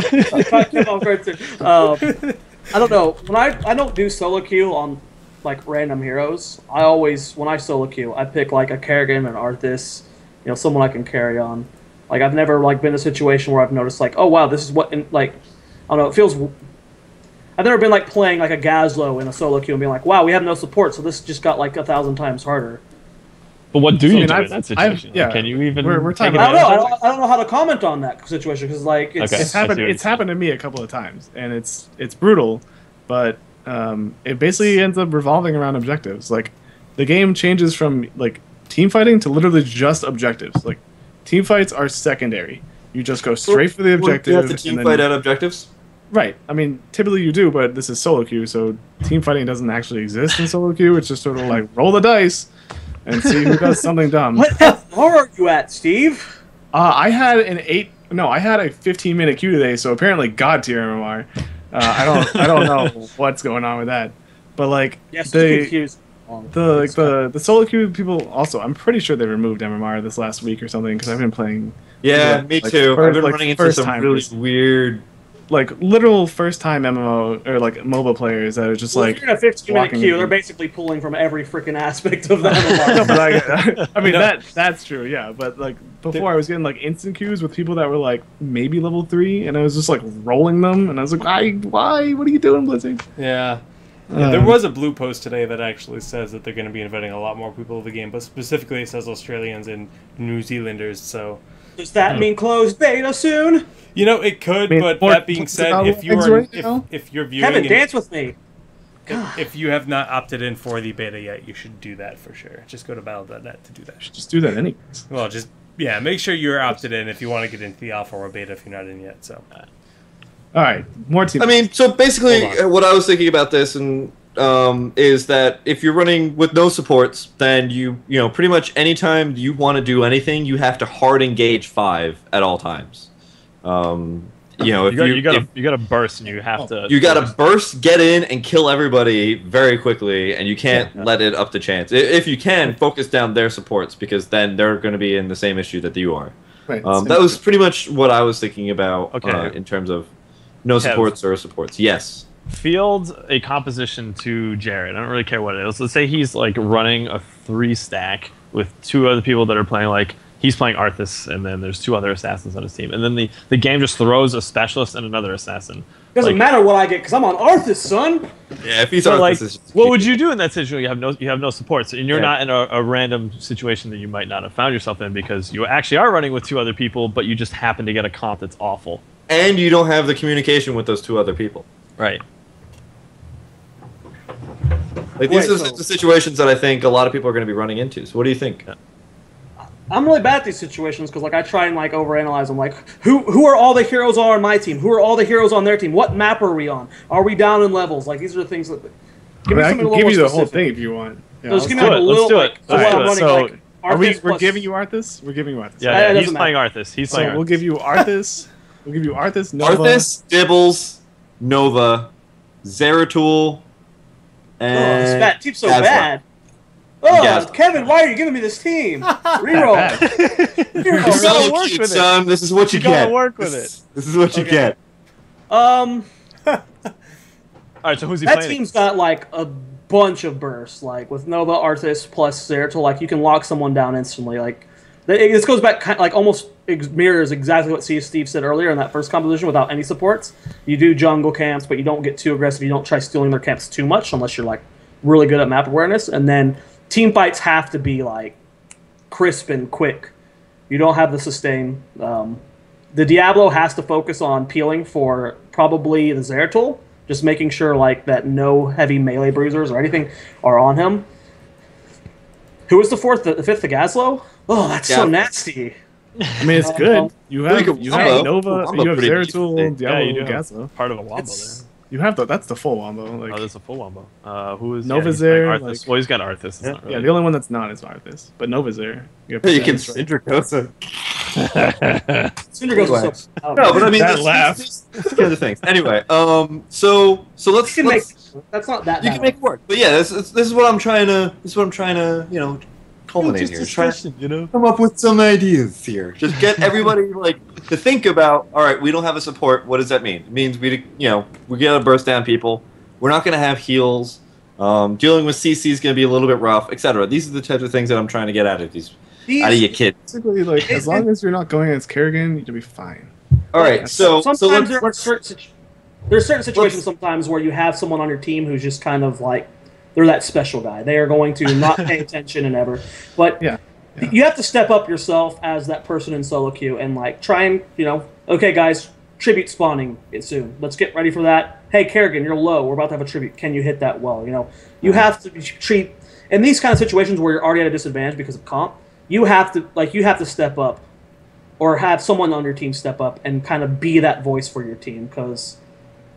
Yeah, that's when synergy and execution comes down. Like CyaSteve said earlier, that's when you have to be able to. Nothing can go wrong. So try and become that voice. But if you don't know enough about the game, talk to your team. See if someone else can be the voice. Let's move to the next role. So let's say you have let's say you have no warriors on your team. That's great. It's a great comp. That's good. I'm down with that comp. We've run that comp all day. Like the triple assassin double support, I love that comp. That's my favorite comp to roll personally. That was standard meta for 3 weeks, and it was just so hard. It just depends on what team you get. There are a lot of teams that work really well without warriors, like the double support triple assassin. There are some teams that you have to play different with. You have to be careful because you aren't tanky at all. So go through a couple of those team compositions that do work without warriors, and what are their strengths? Don't go super in depth. I don't want to know Artho. Give Lily to a team. You don't need a tank. I'll give you the support with Tassadar works really well with the triple assassins. You can run. All right, this is it. This is what I run. So it goes Zeratul, Nova, Falstead, Uther, Malfurion. Oh, that's interesting. It is so easy to win with that comp. It's just dumb. So you have a crap ton of burst. Get rid of the Nova for a Kerrigan, and then that's a good comp. It's about the burst, obviously. First off, let me preface this. I don't consider Kerrigan to actually exist in the game because she's banned 100% of the games that I play. I play draft. I pretty much almost exclusively play draft at this point, and 100% of the time that character is banned. I just don't consider it to exist because I consider competitive games not YOLO queue constantly. Kerrigan, if Kerrigan's on a team, you win the game. That's it. It's so dumb. Question. There was a question. I know. So I gave my comp. Sorry. What it lets you do is you have two people that can roam. So you have Nova and you have Zeratul. So you have roaming pressure constantly. If you see someone go in for say we're on Blackheart's Bay and you see bottom knights start happening, the two stealths roam down there and Falstead just flies down. Granted, you're gonna have at least one support down there probably, and you're just set to go. You're automatically ready to go. It's great for map pressure. It's great. The problem I see with that comp is when you're running double support triple assassin, you're going for more of a sustain style, and with running both Zeratul and Nova. They're not sustain heroes. I would rather. That's not sustain. That's Wombo Burst. Yeah. Let's check that real quick. Yeah. If you're going to Wombo Burst, then why wouldn't you want to run? Why would you run double support in that situation? Then why wouldn't you go for a specialist like Gazlo plus Diablo instead? This if you're going double support, I got no warriors, so no Diablo. Hold on. Rewind this back because this is literally the exact comp you ran against me when. You guys were doing your first Wombo just without Diablo. You had Malfurion, you had Uther, you had Zeratul, and you had Nova, but you also had a Diablo. This is the comp you ran. like yeah, I'm just 3 months saying, ago. like It's so With good. the warrior. Like it's so good. It's just terrifying. Oh my god, it's so good. I would prefer to have a Tychus over the Zeratul or the Nova in that situation. Huh. I wouldn't take Tychus over Zeratul. Maybe He is the sustain hero. But you're not over Zeratul. Like I would get, like I don't like Nova though, so I would obviously swap Tychus out for Nova. I'm a big fan of Tychus, and I love. So the thing with wombo comps now is you can throw like if Nova takes ambush and explosive shot and overdrive, you can overdrive a precision strike on a void prison, and then you can snipe into that, and it's about a 2.5k burst from her alone. Yeah, that's goddamn terrifying, and that's only 2 heroes. Then you put the Falstead Shock and Awe in, you put the Uther Divine Storm, you put the Malfurion Silence. It doesn't matter who you're running, they're dead. It's over. Like, that fight ends as it starts. It's so scary. Yeah, it's definitely good, but I don't classify that as the double support triple assassin. I classify that as like a wombo comp. And I mean, it's double support triple assassin. It's still double support triple assassin. Yes, it is technically double support triple assassin. But the meta of double support triple assassin was going for the sustain type assassins and just outlast objectives. And that's still viable for sure, especially with heroes. I'm not saying it's not viable. It was just more of a. Yeah, I get what you're saying. I saw it differently as a. Yeah, if we're going with that meta, then Tychus definitely fits what you're saying. See, one of the comps I like, it's actually pretty flexible, but the 3 heroes you really want to have is you actually want to have Brightwing. Now, I like my Brightwing, of course. You want Brightwing, you want Falstad, and you want Zeratul or Nova, and it's really just kind of like you have your Nova in position for one thing, and Falstad flies in and Brightwing blinks in, and you just can kill 2 or 3 people in any situation. It's a very aggressive, all over the map playstyle. It's a lot of fun. It's a very different strategy, but it's definitely viable. Yes. Yeah. In the real world, where you're running no tanks, in the real world, you'll play with a Kerrigan. You won't play the bad Kerrigan meta. Kerrigan is just... Yeah, she's amazing. I mean, no one... Kerrigan, she's the best hero in the game. No doubt. She's ghosted, man. She's just... Ugh. What? Corey? Sugars. What's Corey? No Warriors. No Warriors. What do you do, Corey? Corey plays Illidan. That sounds pretty 5 good. specialists. We did that the other day, and we destroyed with it. Yeah, 5 specialists. Oh god, rip. Okay. Illidan, I don't think that's like such a specific scenario that you need to be like, what do we do here? It's just something that works already on its own. So, yeah, that's good. I mean, what happens if you have 3 warriors? Oh, 3 god. warriors. Oh, 3 warriors god. is great because you can just constantly invade jungle. Ugh. And you don't have to worry about it. You just go in, and it doesn't matter. It's so dumb. Like, I'm just letting you know that the Heroes of the Storm matchmaking system allows no more than 3 warriors. So you have that system does get broken though. Like, yeah, no, but I'm saying it is within the rule set. It is preferred to have somewhere between 3 and 0 warriors. So you can have a potential match where you have 3 warriors. Mm-hmm. So what do you do if you have 3 warriors? Also break it, like if a team of 4 queues with 4 warriors. Yeah, no. Yeah, but yeah, I mean, say you're solo queuing, or you have two friends, or yeah. I mean, that's you become the bully team. You do what you want. Stitches, Barb, Stitches, Barb, Arthas, just go to town on whatever you want. You pull one person, they just die. That's it. It's over. Okay. Yeah, I mean, I don't know if I've ever seen warriors more are than versatile. 2. As long as you don't end up with Diablo, etc. Stitches, then you should be fine with triple warriors. But when you hit those 3, it's just kind of like, nothing's going to die. Think of the displacement. Think of the displacement. You can like play pinball with their team a little bit, like fling them around, but it's like Blitzstar all over again. The only comps that it's not more of like these roles that become the problem. It's like certain heroes combined with certain heroes. Like if you're like double specialist can work most of the time. If you get Abathur Murky though, your game is over. You lose. Well, you can win pretty easily if you hit 20, but you're not going to, so you lose.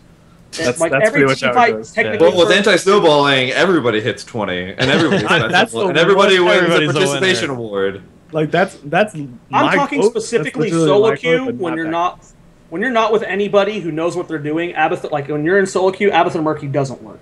Like you have to have the synergy with that comp. Like and that's 99% it doesn't work. Yeah. So that's going to be the next one is specialist, but specialist can only go up to 2. So if you have 2 specialists, Done. Actually, no, Hammer Gazlo. I like that a lot. Hammer Gazlo. If you could have 2 specialists, what would be your preferred? And if you had 2 specialists, what would be the worst? Well, Abathur Murky is the worst, hands down. Nothing gets worse than that. Yeah. It's just... Looking at the... I've actually won in a solo queue game with that. And they weren't paired. Well, you got lucky. Yeah. I think I actually dislike Murky Gazlo more than Murky Abathur. Because it provides no presence on map at all. Yeah. The enemies are going to be looking for Murky anyways, and then they're just going to be looking around your jungle anyways. So, you can't Murk as Gazlo because you'll just die. It's just... I can see that one being awful.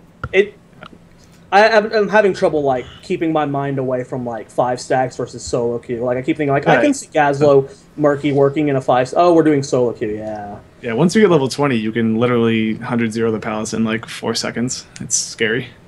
I really like Hammer mixed with Witch Doctor. I think that's always fun to play. You have the ultimate peeler with Witch Doctor, and he's a good pusher, and then Hammer's always...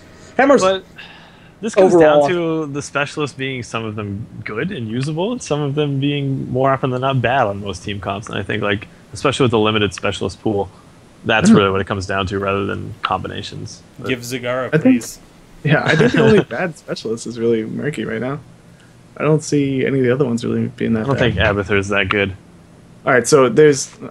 I guess it's kind of cheesy, so I don't know if it really applies. But Abathur, the current iteration of Abathur, when you symbiote to someone, he goes invulnerable.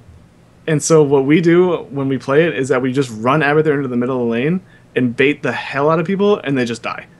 They come in to kill Abathur, and they're like, oh, we'll just kill him, and then they just die because of it. And it's yeah, all right, sweet, free experience, and we move on. I take back what I said before. Abathur's definitely better now. Thanks, Steve. Yeah, well, I'm pretty sure it's a glitch.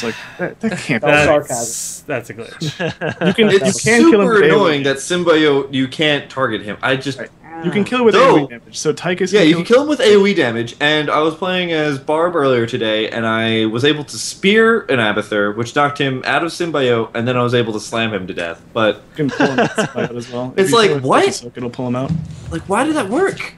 It's definitely a glitch. I can't see that saying in game because it's so dumb.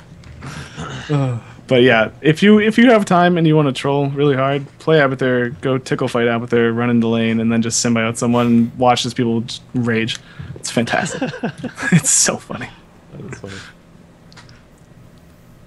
Is that it? I'm sure they'll fix that. So then 0 specialist, I think everybody would be okay with. There's not any specialist you need to have on your team. No. I think solo queue wise. I think support is the only class in game that you can. Well, maybe support not is the highest tier of class, I think. Yeah, I think you have to have you ideally want to support, but I think you can play without every other type of role, in a certain comp. Absolutely. But I think support is the only one that you really, really want to have at least one of. Yeah, I have anecdotal evidence of this. We played a draft last night where we did two bans each, and we basically banned out effectively all supports. And we had a Brightwing, and they didn't have a support, and we proceeded to just stomp them. They stomped us the game before. I knew Jake would hop on that. Yeah, Jake would love that. But they absolutely wrecked us the game before we played, and then we played them again, and it was just it wasn't even fair. A support makes a huge difference in a game. Oh yeah. And it's the impact that it has is just so much greater than seemingly any other role, I think. Assassin's close, I think, but I think support carries. They're close, but you can play without Assassin if you pick the right heroes like an Arthas and certain specialists, but you can do whatever you want as long as you have Arthas. You're getting to my next question. I'm sorry, Kevin. Go ahead. What if you have no assassins? What if you have no assassins? I mean, well, then you just forfeited 20. Yeah. Rip. It depends on the comp, really. Depends if you have specialists, because specialists can do their own stuff. It is very hard to win without it's at least one assassin. Yeah, no, you can do it. For sure. You'd have to have Sonya.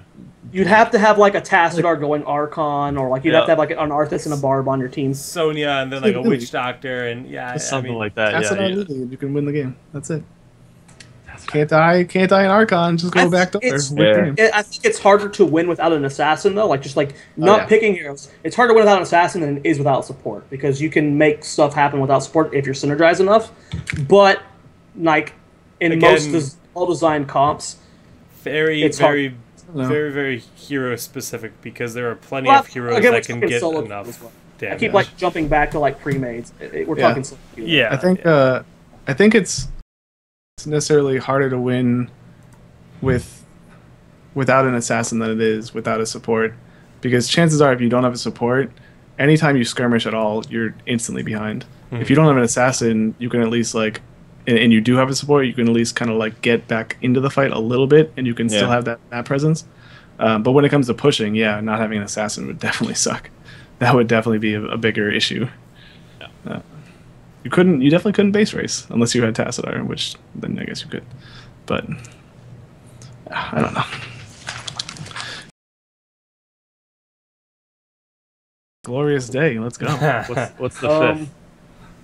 No, it's just that's the rule for matchmaking. You can have no more than 4 assassins. Well, if you've got a support, then you just go Kerrigan, Falstad, Nova, Zeratul, and you just proceed to roll every single team. You have to make sure you team fight in that situation, and you're not split up like someone's top pushing while you have 3 mid and 1 bottom or something. Like you have to be team fighting with that comp. Yeah. It's definitely like if you are team fighting, like if you are roaming S5 like past level 10, you will win the game.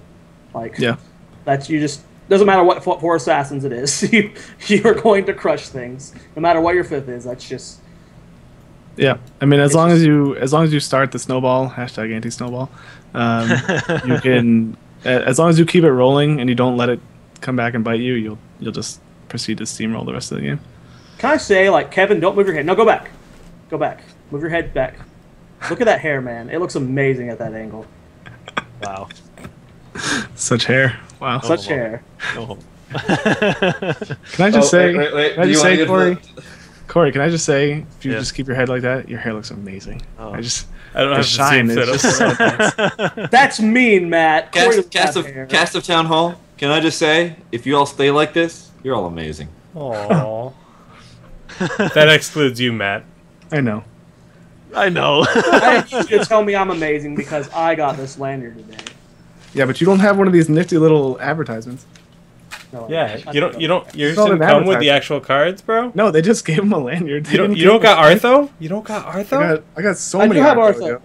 I got Kerrigan, Arthas, and Diablo on mine. No, but you don't have this Artho. Oh, that makes me jelly. Wait, which one? I'll send you one. I have 4 of them. Oh, I'm down. Yeah, I'll send you one.